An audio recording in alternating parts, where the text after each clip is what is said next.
Bismillahirrahmanirrahim. Sesi ini kita akan membahas mengenai fikih air atau hukum-hukum yang berkaitan dengan air ya. Karena air itu sesuatu yang sangat penting di dalam agama Islam ya, dalam kehidupan sehari-hari di mana air itu selalu dipakai dalam beribadah. Nah, ini makanya sangat penting kita mengetahui sifat dan hukum-hukum terkait dengan air. Air ini kategorinya macam-macam ya, ada dua ya, kategorinya dua kategori, air yang suci dan air yang tidak suci. Ini dari sisi kesuciannya ya, kalau tidak suci berarti tidak bisa kita pakai untuk bersuci.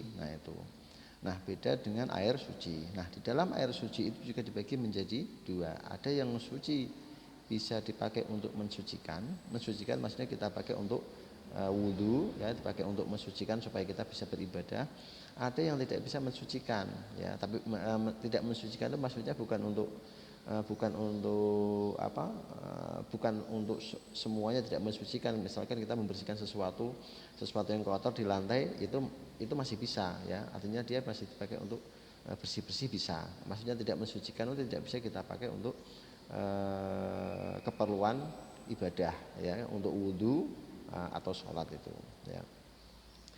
Nah di sini air suci yang mensucikan itu ada beberapa macam. Ini dalam fikih bisa kita cek, bisa kita lihat di yang kitab yang biasa dipakai di pesantren ya, Fathul Qorib itu banyak cukup dijelaskan ya. Pertama ini air suci yang mensucikan ya, air suci yang mensucikan.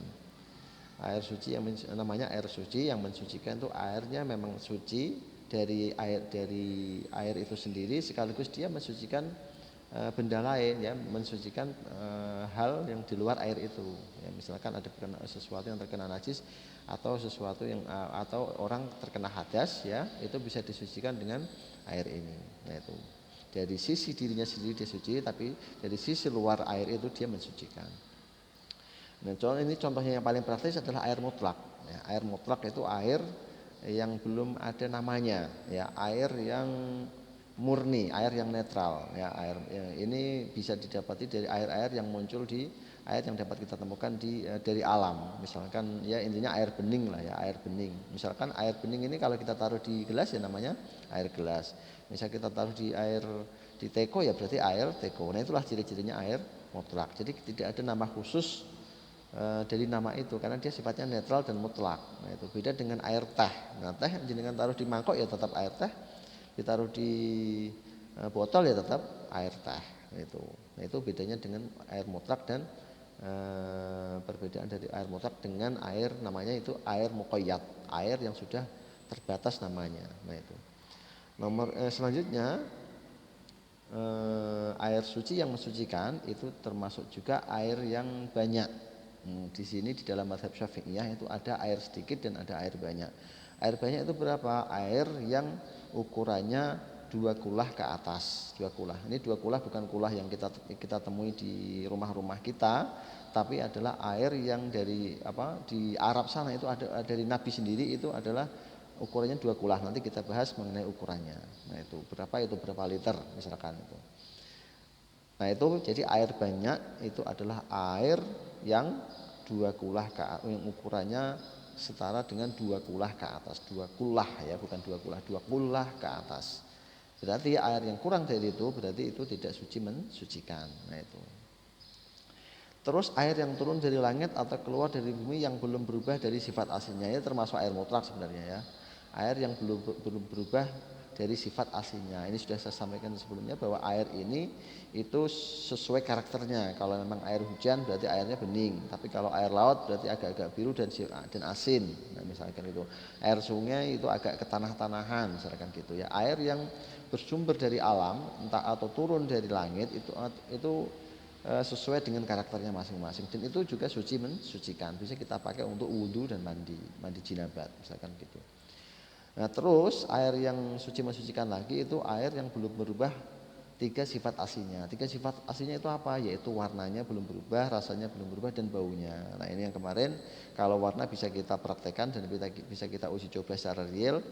Bau juga bisa kita coba dan kita praktekkan secara real, kita baui. Tapi yang rasa ini ini hanya sebatas sebenarnya teori ya. Teori maksudnya kalau sudah bau dan warnanya berubah, otomatis rasanya pasti berubah. Orang tidak sampai mencobanya. Itu hanya untuk kalau rasa bagaimana mencobanya? Coba saja kalau nggak percaya. Nah itu pasti sudah berubah. Nah itu. Tapi kalau warna bisa kita langsung praktekkan. Bau juga bisa. Nah, itu. Terus suci yang mensucikan lagi itu adalah air yang belum mustakmal. Mustakmal itu apa? Nanti juga kita jelaskan. Mustakmal itu secara lebih gampangnya adalah air yang sudah dipakai untuk bersuci wajib. Ya, air yang dipakai untuk bersuci wajib. Misalkan kita nanti ada sih penjelasannya. Misalkan kita mau sholat zuhur ya, berarti kan kita harus wudhu. Nah terus air itu air sedikit terus kita pakai untuk wudhu. Nah itu namanya air mustakmal. Nah itu. Nah kalau airnya belum dipakai untuk itu, yang namanya itu masih air suci yang mensucikan. Nah, itu walaupun sedikit atau banyak, itu kalau dia belum mustakmal itu airnya suci mensucikan. Terus juga air yang bisa dipakai untuk bersuci. Ya ini macam-macam air yang bisa dipakai untuk bersuci macam-macam, termasuk penyulingan juga bisa dipakai ya, air yang sudah hilang karakter kenajisannya, yaitu air yang sudah sifat-sifat yang menunjukkan dia najis, sifat-sifat semuanya kalau sudah hilang ya dia bisa dipakai untuk bersuci semuanya, yaitu. Ya, terus air mutlak ini memang luas ya, tergantung karakter atau sumber airnya. Kalau dari air sumber, air sumur, air itu beda-beda karakternya, yaitu. Itulah air-air yang suci mensucikan, dapat kita pakai untuk bersuci saat kita beribadah. Saat kita beribadah berarti kita bisa pakai untuk berwudu dan bisa kita pakai untuk bertayamum, bisa kita pakai untuk mandi janabah. Nah itu ya. Karena yang diperlukan adalah air suci yang mensucikan. Terus ada kategori kedua, berarti ini kalau kita rinci sebenarnya ada 3 ya, suci mensucikan, terus suci tapi tidak mensucikan, yang ketiga adalah air yang tidak suci itu sebenarnya ya. Nah ini air suci tapi tidak mensucikan itu adalah air sedikit yang sudah mustakmal. Tadi air yang banyak itu adalah air 2 kulah ke atas. Tapi kalau air suci tapi tidak mensucikan itu air sedikit yang sudah mustakmal. Air sedikit itu berapa? Ya berarti di bawahnya 2 kulah. Nah itu karena tadi keterangannya air banyak itu adalah air minimal 2 kulah. Berarti air sedikit berarti air di bawahnya itu yaitu air yang kurang dari 2 kulah. Itu. Kemudian air suci yang tidak mensucikan lagi adalah air mutlak yang tercampur benda suci kemudian berubah sifat aslinya seperti air teh dan lain-lain. Nah itu. Jadi air mutlak itu kan tidak tahu namanya ya, dia kalau tergantung tempatnya. Tapi kalau dia sudah tercampur dengan benda suci yang lain dan berubah sifatnya, itu tetap suci tapi tidak bisa kita pakai untuk bersuci, tidak bisa kita pakai untuk berwudu. Nah itu, ya. Beda dengan air mutlak yang belum tercampur dengan yang lain.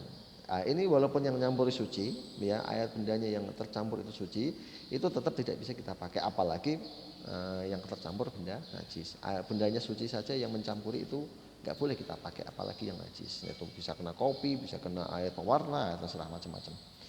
Selanjutnya air yang suci tapi tidak mensucikan adalah air suci secara zatnya namun tidak dapat mensucikan. Ya tadi sudah air yang sudah tercampur, ya kan airnya air mutlak tercampur, ya aslinya si airnya suci tapi zatnya suci tapi tidak dapat mensucikan. Nah itu karena dia tercampur apa di situ ya, ada proses di situ. Ya. Nah itulah air mustakmal, air yang suci tohirun tapi ghairu mutahhir. Kalau air suci yang mensucikan itu air namanya tohirun, itu suci, mutahhirun mensucikan. Nah itulah. Nah ini harus kita pahami ada 2 air suci, ada 2 macam dari air suci, yaitu yang bisa mensucikan, bisa kita pakai wudhu dan mandi jinabat maksudnya ya, mandi yang untuk beribadah kan berarti mandi jinabat kan. Kalau mandi yang lain kan sifatnya itu tidak wajib ya, kalau kita mandinya sifatnya itu hanya untuk bersih-bersih, yaitu beda. Tapi kalau untuk wudhu itu untuk kita melakukan ibadah, yaitu kita harus suci dari, intinya adalah kita air yang dipakai untuk membersihkan hadas ya, hadas kecil, hadas besar. Nah itu hadas kecil, hadas besar. Nah, itu air wudhu. Selanjutnya yang terakhir air yang tidak suci, yaitu air sedikit tidak ada 2 kulah ya, yang terkena najis. Walaupun airnya bening ya, airnya bening, Tapi dia sudah terkena najis dan airnya sedikit. Air sedikit itu berapa? Air yang kurang dari dua kulah. Nah itu air yang kurang dari 2 kulah terus terkena najis itu namanya air tidak suci. Berarti kalau tidak suci berarti air najis. Nah, itu. Terus air banyak yang terkena, kemudian air banyak yang terkena najis, kemudian air tersebut berubah salah satu sifat-sifatnya, yaitu salah satu sifatnya adalah warna, rasa dan baunya. Yaitu air yang terkena najis kemudian berubah sifatnya. Sifatnya apa? Yaitu warnanya berubah atau rasanya berubah atau baunya berubah. Nah itu. Hukumnya air yang tidak suci itu haram untuk bersuci. Nah itu, ya. Misalkan ada air bening, air sedikit tapi terkena najis, tapi dia tidak berubah sama sekali, kan hukumnya najis. Terus ada air suci juga banyak, terus kita campur di situ, ya semuanya akan menjadi suci karena dia sudah berubah menjadi air yang banyak. Nah itu. Jadi air sedikit itu kalau berubah menjadi air banyak itu sifat yang dibawa ketika air sedikit itu hilang juga. Nah itu. Jadi bisa berubah menjadi air yang suci. Itulah macam-macam air yang harus kita ketahui. Selanjutnya yang perlu kita ketahui juga bahwa tadi sudah saya jelaskan bahwa air yang banyak itu adalah air yang ukurannya minimal 2 kulah ke atas, ya. Minimal 2 kulah berarti 2 kulah itu ukuran yang menunjukkan air banyak dan jumlahnya ke atas. Jumlahnya minimal 2 kulah ke atas itu adalah air banyak. Air banyak tadi suci mensucikan selama tidak berubah warna, rasa dan baunya. Nah itu, ya. Nah, istilah 2 kulah ini ya, itu adalah ukuran volume air yang digunakan di masa Rasulullah. Nah, jadi kulah itu disampaikan oleh Nabi sendiri. Nah, ini ada hadisnya ya. Qala Rasulullah sallallahu alaihi wasallam, "Idza kana al-ma'u qullatain, jika air itu adalah 2 kulah, ya 2 kulah." Nah, itu kata-katanya kulah. Lam yahmil al-khabas, itu dia itu tidak akan membawa najis, yaitu wafilah lam yanjus, tidak memiliki najis, tidak najis. Nah itu, ya. Ini hadis sendiri yang disampaikan oleh Rasulullah dengan kata-kata kulah. Nah, kulah ini jangan dipahami dengan kulah yang ada di rumah kita. Kalau kulah itu kita kan di rumah sering namanya kulah. Kalau 2 kulah berarti 2 kotak penampungan air, bukan. Kulah itu adalah ukuran yang dipakai oleh Rasul zaman itu untuk menghukumi suatu air, ya. Bisa dikatakan air yang suci mensucikan itu kalau 2 kulah ke atas. Nah itu, ya.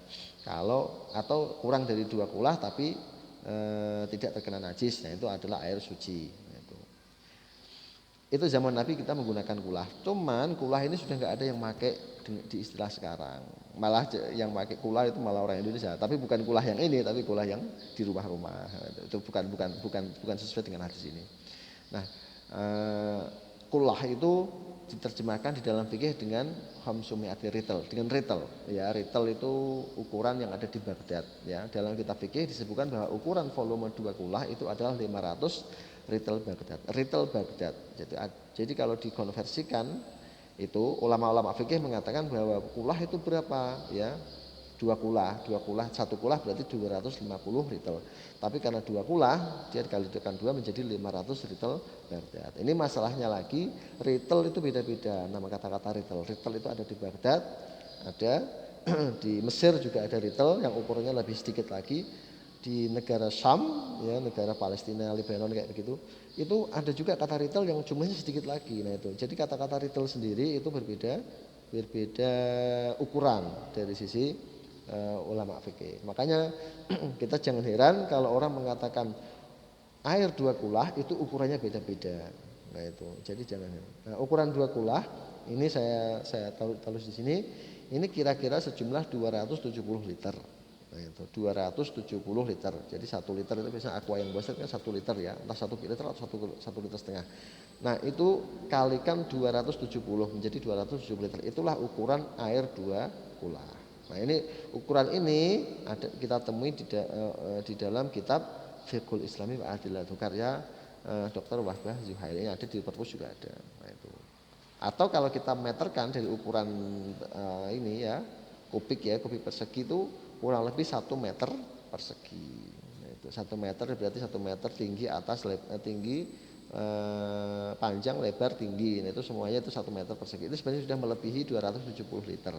Nah itu. Nah ini salah satunya, ya, pendapat bahwa mengatakan 2 kulah itu ukurannya 270 liter.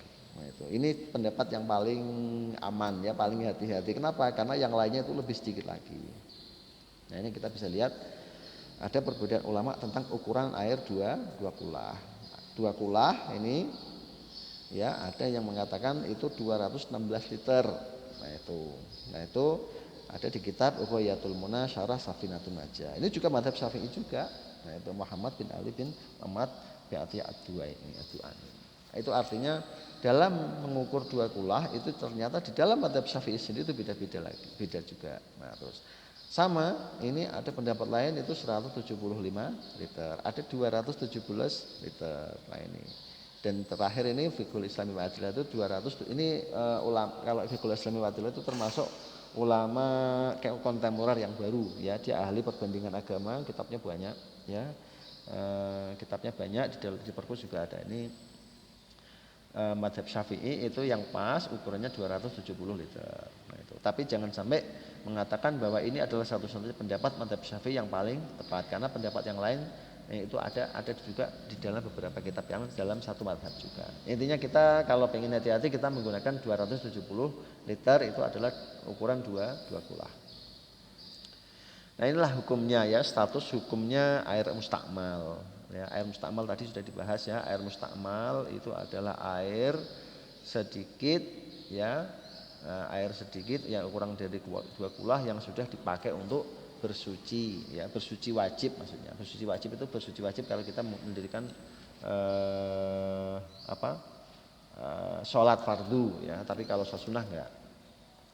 Nah ini supaya menjadi wawasan kita pendapat-pendapat ulama yang lain beda mazhab supaya kita tidak kaku dalam melihat sesuatu. Nah ini sekedar wawasan saja walaupun kita di sini kebanyakan memakai Syafi'iyah tapi enggak ada salahnya kita memahami mazhab lain. Ternyata ya menurut mazhab Hanafi hukum air mustakmal ya, air mustakmal ini pertama kriteria mustakmal itu beda-beda. Kalau menurut mazhab Hanafi air mustakmal adalah air yang telah digunakan untuk mengangkat hadas, air yang membasahi tubuh saja ya, mengangkat hadas, air yang nempel di badan. Nah itu ya. Nah orang yang air ini mustakmal, tapi kalau menurut mazhab Hanafi ya itu suci dan mensucikan walaupun kalau kita pakai untuk wudu itu hukumnya makruh, ada karohahnya, kurang terpuji. Nah itu. Tapi suci mensucikan beda dengan mazhab Syafi'i. Kalau Syafi'i kalau sudah namanya air mustakmal itu tidak suci mensucikan, tapi cukup suci saja. Nah itu.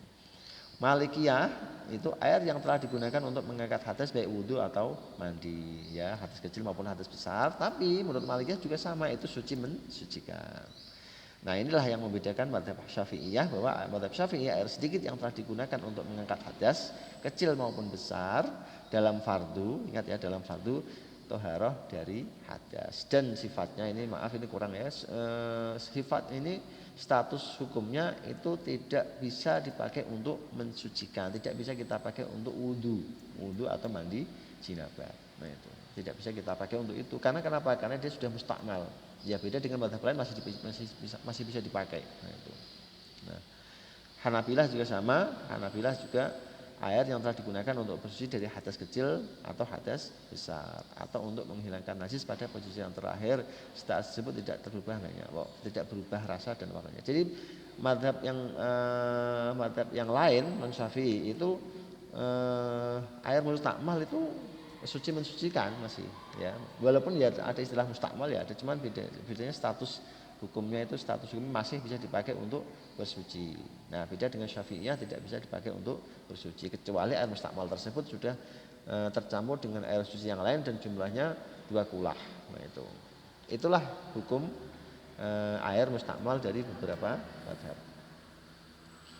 Oh ya ini catatan ya, ini sedikit ya mengenai air ini sedikit yang saya sampaikan, tapi ini penting sekali karena hampir semua ibadah, hampir semua kegiatan ibadah kita sehari-hari itu pasti menggunakan air kecuali terpaksa tidak bisa menggunakan. Apalagi bagi orang Indonesia itu banyak sekali orang Indonesia kan kita melimpah ya airnya, makanya hukum air itu harus dimengerti. Nah, itu.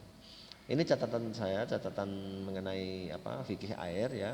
Kita harus paham bahwa sifat air adalah suci mensucikan. Jadi sifat aslinya air ya, air manapun, air yang dari alam ini, dari langit ataupun dari bumi ya, itu semuanya itu suci mensucikan. Walaupun karakternya beda-beda, ada yang warnanya agak hijau, ada yang warnanya bening, ada yang warnanya agak coklat, ada yang warnanya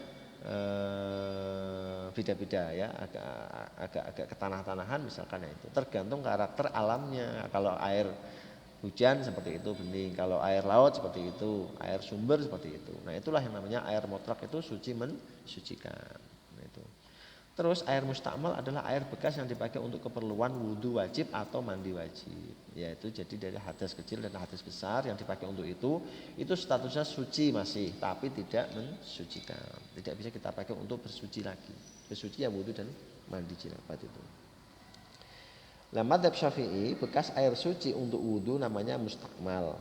Nah, madzhab mayoritas air suci yang sudah dipakai masih bisa dipakai lagi, berarti tidak mustakmal. Maksudnya ini tetap ada istilah mustakmal, mereka cuman status hukumnya beda ya. Walaupun mustakmal dia tetap tohirun mutahhir ya.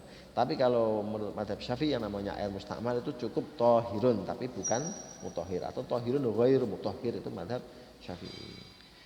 Nah, air yang dipakai untuk menghilangkan hadas seperti air yang dipakai seperti untuk cuci tangan tidak dinamakan mustakmal. Nah, ini non untuk menghilangkan hadas kecil dan hadas besar, itu airnya untuk cuci tangan, cuci muka, itu belum yang selama airnya masih sesuai karakternya ya, belum berubah warna, bau dan rasanya, itu namanya, itu masih air yang suci mensucikan, belum air yang mustakmal. Selanjutnya, mensucikan sesuatu tidak terbatas pada air. Cara lain yaitu kita bisa menggunakan batu, tanah, digeser-geser, dilap. Ini beberapa cara yang sudah saya sebutkan di materi yang sebelumnya, bahwa kita mensucikan sesuatu dari najis ya, dari najis itu tidak terbatas pada air, tapi bisa menggunakan cara yang lain, yaitu seperti batu, tanah, dan itu dari sisi najis najis hakiki ya, najis yang bukan hadas ya. Nah, itu mensucikan najis, itu bisa kita menggunakan media selain air. Nah, itulah kita yang harus paham poin-poin mengenai air ya. Tadi air yang bisa dipakai untuk bersuci ya, macam-macamnya air, ada yang air suci, ada air yang suci tapi tidak mensucikan, juga ada air yang najis. Nah, itu. Nah, kita kalau untuk suci kita harus menggunakan air yang suci mensucikan. Tapi kalau tidak untuk beribadah atau hanya untuk sekedar cuci baju